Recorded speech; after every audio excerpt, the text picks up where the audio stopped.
एक आदमी के दो पुत्र थे, राम और श्याम। दोनों थे तो सगे भाई, पर एक दूसरे के बिल्कुल विपरीत। जहाँ राम बहुत कंजूस था, वहीं श्याम को फिजूल खर्ची की आदत थी। दोनों की पत्नियां भी उनकी इस आदत से परेशान थीं।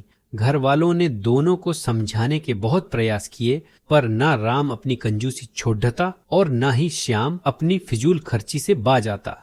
एक बार गांव के करीब ही एक सिद्ध महात्मा का आगमन हुआ। वृद्ध पिता ने सोचा, क्यों न उन्हीं से इस समस्या का समाधान पूछा जाए, और अगले ही दिन वे महात्मा जी के पास पहुंचे। महात्मा जी ने ध्यानपूर्वक उनकी बातें सुनी और अगले दिन दोनों पुत्रों को लेकर आने को कहा। पिताजी तय समय पर पुत्रों को लेकर पहुंच गए। महात्मा जी ने पुत्रों के सामने अपनी बंद मुट्ठियां घुमाते हुए कहा, बातो, यदि मेरा हाथ हमेशा के लिए ऐसा ही हो जाए तो कैसा लगेगा? पुत्र बोले, ऐसे में तो ऐसा लगेगा जैसे कि आपको कोर हो। अच्छा, अगर मेरे हाथ हमेशा के लिए ऐसे हो जाएं तो कैसा लगेगा? महात्मा जी ने अपनी फैली हथेलियां दिखाते हुए पूछा। जी, तब भी यही लगेगा कि आपको कोर है, पुत्र बोले। अब महात्मा जी गंभीरता से बोले, पुत्रों, यही तो मैं तुम्हें समझाना चाहता हूँ। हमेशा अपनी मुट्ठी बंद रखना यानी कंजूसी दिखाना, या हमेशा अपनी हथेली खुली रखना यानी फिजूल खर्ची करना, एक तरह का कोर ही तो है। हमेशा मुट्ठी बंद रखने वाला धनवान होते हुए भी निर्धन ही रहता है, और हमेशा मुट्ठी खुली रखने वाला चाहे जितना भी धनवान हो,